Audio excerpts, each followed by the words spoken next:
Si tu fais du resell Vinted, il y a deux problèmes que tout le monde a. C'est inhérent au business. Le premier, c'est réussir à écouler son stock en continu, sans rien laisser traîner. Pas juste vendre de temps en temps, mais vendre vite et cher pour avoir une marge correcte, au minimum du x2,5, x2, mais idéalement du x3, x4, x5, voire plus. Le but étant de ne jamais avoir de dead stock, du stock qui traîne chez toi. Et donc notre but, c'est de constamment faire partir nos pièces sur Vinted. À l'inverse, le deuxième problème, c'est l'approvisionnement. Trouver des bonnes pièces au bon prix, c'est une galère constante. On fait constamment des paris en misant sur des pièces qu'on pense pouvoir vendre à profit plus ou moins rapidement. Et en vrai, on cherche toujours les meilleures pépites. Si on pouvait tous acheter des sacs Gucci à 1 euro, il y aurait plus de soucis. On l'aurait déjà fait. Mais dans la vraie vie, on passe notre temps à chiner des articles en friperie, en brocante, avoir des bots pour être au courant des dernières annonces sur Vinted, ou bien essayer de trouver le meilleur fournisseur au meilleur prix avec les meilleurs articles et le plus fiable possible. Comme tous les resellers, je suis dans cette situation. Je veux vendre rapidement mon stock et je veux constamment avoir accès à de bonnes pièces au meilleur prix rapidement. Et donc je me suis posé longuement sur le problème et j'ai réfléchi. Je voulais trouver un moyen de me fournir facilement sur des pièces que je peux avoir en illimité, mais en même temps je voulais des articles que je voulais revendre rapidement avec une bonne marge. Donc j'ai tout comparé.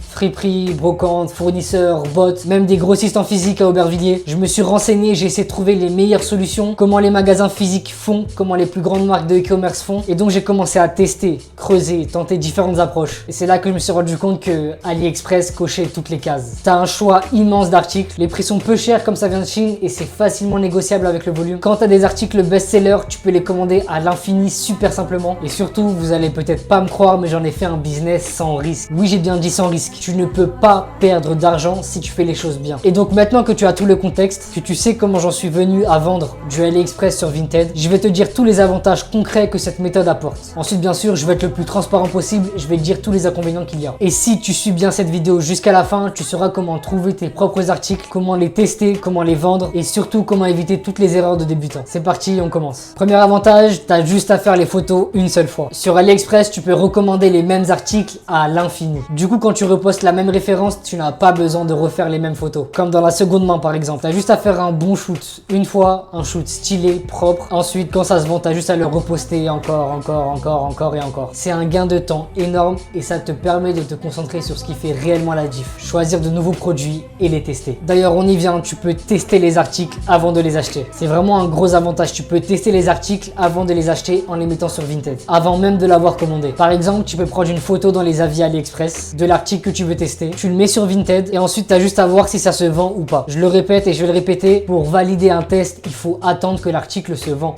Si l'article ne s'est pas vendu, ton test n'est pas validé. Et donc si ton test est validé, tu le commandes.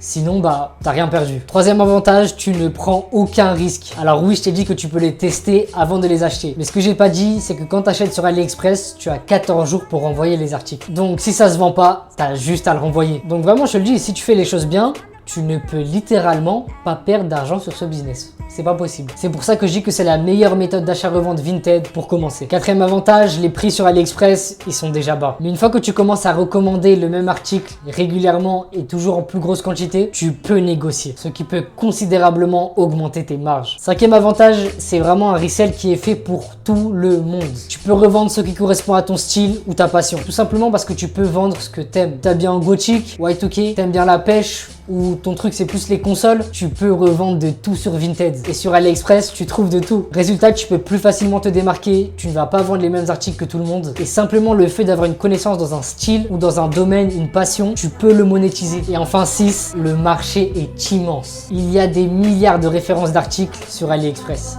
Sur Vinted, il y a 80 millions d'acheteurs. Et donc les gars, en vrai, arrêtez de me parler de concurrence. 1 milliard d'articles, 80 millions d'acheteurs. Si t'arrives pas à tirer ton épingle et vendre un produit à profit, c'est juste que t'es pas bon, frérot. Évidemment, il n'y a pas que des avantages. Je vais pas vous faire croire que tout est parfait. Voici les quelques désavantages de ce business que j'ai envie que vous sachiez avant de commencer. On va pas se mentir, revendre des articles AliExpress sur Vinted, c'est beaucoup connecté au dropshipping. Et en France, si tu fais ce business, ça te voit comme un singe. Que ce soit de la part d'autres resellers élitistes ou alors de tes copines de lycée anticapitalistes.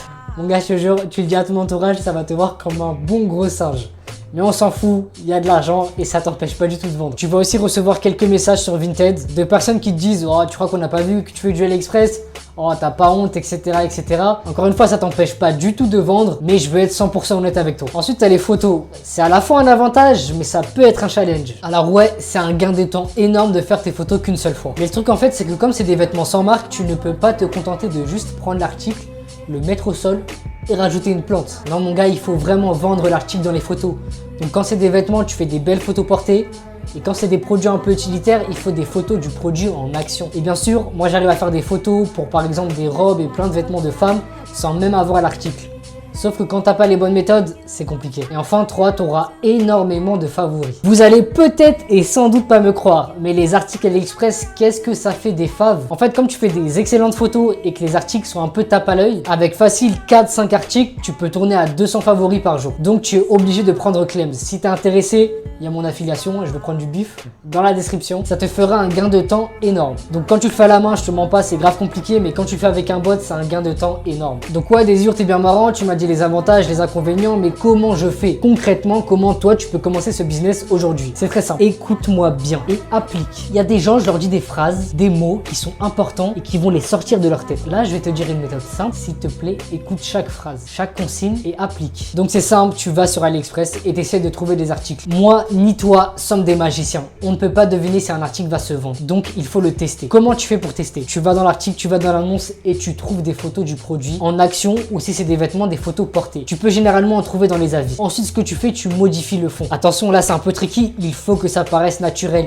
Vinted, c'est de la seconde main, il y a plein de particuliers. Si tu vas les choper avec des big photos AliExpress super cramées, etc., mon gars, tu vendras pas. Donc fais de belles photos et modifie-les bien tout en restant naturel. Faut vraiment qu'on sente que c'est quelqu'un dans sa chambre qui vend des vêtements. Et donc ensuite, tu postes sur Vinted. Si tu prends un boost, je te conseille de prendre le boost le moins cher. C'est ce que je fais et ça marche très bien. Tu mets ton boost. Si en 3 jours ça s'est pas vendu, l'article n'est pas validé, fais un autre test. Si tu ne prends pas de boost, mes amis les rats, c'est la même chose mais attendez 7 jours. Si en 7 jours l'article ne s'est pas vendu, passe à autre chose. Sinon, tu peux le recommander. Écoute-moi bien, il est impératif de faire ces relances faves. 70 voire 80% de mes ventes viennent de relances faves. Tu ne fais pas des relances faves, tu perds de l'argent. Je t'aurais prévenu, plein de personnes viennent dans mes DM et me disent ouais, ça se vend pas. Est-ce que tu fais tes relances faves? Non. Donc, s'il te plaît, fais tes relances faves. Et ensuite, tu l'as compris, c'est une question de volume. Il faut que tu fasses tellement de volume que l'échec ne soit pas possible. En plus, les tests ne te coûtent rien. Tu n'achètes l'article que s'il se vend. Et attention, disclaimer, ceci n'est pas du dropshipping. La vente test ne sert qu'à valider la demande. Après avoir fait la vente, il faut l'annuler car vous n'avez pas l'article. Donc annulez la vente, demandez au client de le faire ou par vous-même d'un commun accord avec le vendeur et ensuite commandez-en 2-3 et repostez. Je répète, ce n'est pas du dropshipping. Donc voilà, tu sais ce qu'il te reste à faire. Fais du volume et aussi, je vais être honnête, il y en a beaucoup qui font cette erreur. Ils pensent qu'en fait, ils doivent trouver les meilleurs articles. Ils doivent deviner qu'est-ce qui va se vendre, etc. Donc ils vont faire 2-3 tests, ils vont dire ouais, ça marche pas, ils vont arrêter, ils vont venir dans mes DM en pleurant. J'exagère. Mais le fait est que on n'est pas des magiciens. Je ne suis pas Akinator, toi non plus. Ne focus pas sur quels articles tester, ton Sharingan va se développer à travers le temps. Le point sur lequel tu dois focus, c'est faire les meilleures photos possibles. Fais les tests de meilleure qualité et fais du volume. Et crois-moi frérot, les ventes vont arriver très vite. C'est fait. Si tu veux en savoir plus, il y a une formation offerte dans la description. Va la regarder frérot, ça coûte rien. Et je vais rentrer un peu plus en détail dans le business. Et si jamais tu veux que je t'accompagne, viens en DM, le vrai Désir sur Instagram. Ciao.